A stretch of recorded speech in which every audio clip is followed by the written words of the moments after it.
დიდი ოდენობით ქრთამის საღება დაკავებულია გრიგოლ ლილუაშვილის მოადგილე. ქრონიკის ინფორმაციით ამოღებულია დიდი ოდენობით ნაღდი ფული. ლევან ახობაძეს 15 წლამდე პატიმრობა ემუქრება, მის ინტერესებს კი ანტიკორუფციული სააგენტოს ყოფილი ხელმძღვანელი იცავს. სუსის მიერ გამოვლენილი მორიგი დანაშაულის შესახებ მარიამ ქართველიშვილი მოგვიყვება პირდაპირ ეთერში. ანტიკორუფციული ბიუროს ყოფილი ხელმძღვანელი კორუფციისთვის დაკავებულის მოსანახულებლად სახელმწიფო უსაფრთხოების სამსახურში იმყოფება. რაჟდენ კუპრაშვილი გრიგოლ ლილუაშვილის მოადგილის ინტერესებს იცავს და ის სწორედ ადვოკატის სტატუსით იმყოფება ახლა სახელმწიფო usაფრთხოების სამსახურის დროებითი მოთავსების იზოლატორში. სწორედ რაჟდენ კუპრაშვილმა უნდა თქვას, რა სამართლებრივი პოზიცია აქვს ლევან ახობაძეს, აღიარებს, არ აღიარებს თუ დუმილის უფლებით სარგებლობას გადაწყვეტს.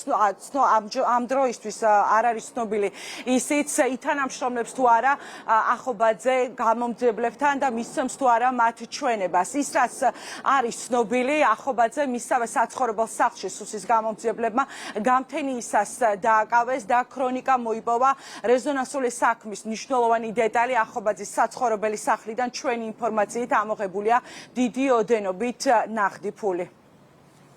ბრალდებული გრიგოლ ლილუაშვილის ყოფილი მოადგილის ლევან ახობაძის სახლში სუსის გამომძიებლებმა დიდი ოდენობით ნაღდი ფული იპოვეს. ინფორმაცია ქრონიკა მოიპოვა. ლევან ახობაძე ანტიკორუფციული სამსახურის გამომძიებლებმა ქრთამის აღებისთვის დღის პირველ ნახევარში დააკავეს. მალევე კორუფციაში ბრალდებულის ადვოკატად საქმეში ანტიკორუფციული სააგენტოს ყოფილი ხელმძღვანელი რაჟდენ კუპრაშვილი ჩაერთო. კუპრაშვილმა ჩხრეკის დასრულების შემდეგ რომ არ იცის რა წაიღეს გამომძიებლებმა. ჩატარდა მის საცხოვრებელ სახლში საგამოძიებო მოქმედება. ამ ეტაპისთვის შემიძლია ის გითხრათ, რომ გამოძიებისთვის რაც იყო საინტერესო, ესე ვთქვათ, მოხდა დათვალიერება ამ ნივთების და ესე დასრულდა ეს საგამოძიებო მოქმედება. ჯერ მე ვერ გეტყვით ესე დეტალურად რა არის ამოღებული. განსაკუთრებით დიდი ოდენობით ქრთამის აღების ფაქტზე დაკავებულია საქართველოს სახელმწიფო უსაფრთხოების სამსახურის უფროსის ყოფილი მოადგილე ლევან ახობაძე. ანტიკორუფციულმა სამსახურმა ქრთამის კიდევ ერთი საქმე გახსნილად გამოაცხადა. ირკვევა, რომ ლევან ახობაძე ლარსის საბაჟო გამშვებპუნქტზე ჩამორთმეული 40 მილიონი რუბლის ქვეყანაში შემოტანის სანაცვლოდ 9 მილიონ ლარს ქრთამის სახით ითხოვდა. სუსის გამოძიებით ირკვევა ისიც, რომ ქრთამის მოთხოვნის სქემის შესახებ ინფორმაციას გრიგოლ ლილუაშვილი ფლობდა და პირადად ფიგურირებდა. მოლაპარაკებების შედეგად კანონით გათვალისწინებული 10%-იანი ჯარიმის გადახდის გზით მეწარმემ 2024 წლის 30 აპრილს ლარსის საბაჟო გამშვებპუნქტზე დაიბრუნა ჩამორთმეული ფულადი თანხა, რის შემდეგაც ლევან ახობაძე შუამავლების მეშვეობით კვლავ დაუკავშირდა მას და დახმარების სანაცვლოდ ქრთამის სახით 500.000 ლარის გადახდა მოსთხოვა.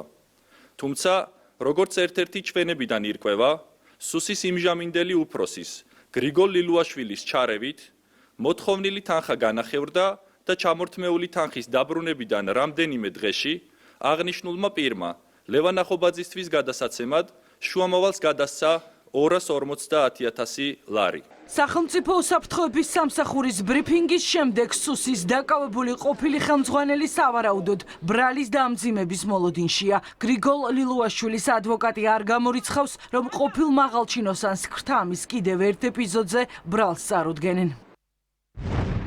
ეს ახლა რასაც მე სატელევიზიოდ ვისმენ, ამ ფაქტთან დაკავშირებით დეტალები არ ვიცი, რომ არავინ არ დაკავშირებია და არ ვიცით ეს ინფორმაციის საჯარო მოხელეები იყვნენ და თანამშრომლური ურთიერთობა ჰქონდა. სუსში დაანონსეს, რომ საქმე დახურული არ არის და საგამოძიებო მოქმედებები გრძელდება. ითქვა ისიც, რომ ბრალდებულ ახობაძეს ქრთამი შუამავალმა პირდაპირ სუსის შენობაში მიუტანა და პირადად გადასცა. ასევე დადგენილია, რომ ქრთამის სახით გადახდილი თანხა იმავე დღეს სახელმწიფო უსაფრთხოების სამსახურის უფროსის იმჟამინდელ მოადგილეს მისსავე სამუშაო ოთახში გადაეცა. საქმეზე გამოძიება გრძელდება დანაშაულში მონაწილე სხვა პირთა მხილებისა და შესაბამისი მტკიცებულებების შეგროვების, ასევე სხვა მსგავსი დანაშაულების გამოვლენის მიზნით. სახელმწიფო უსაფრთხოების სამსახურის მიერ გასაჯაროებული ინფორმაციიდან ირკვევა, რომ საქმეში გრიგოლ ლილუაშვილის და მისი ყოფილი მოადგილის მამხილებელი ჩვენებები დევს. დიდი ოდენობით ნაღდი ფულის გარდა რა იპოვეს გამომძიებლებმა, დაკავებული ყოფილი მაღალჩინოსნის სახლებში ჯერ უცნობია.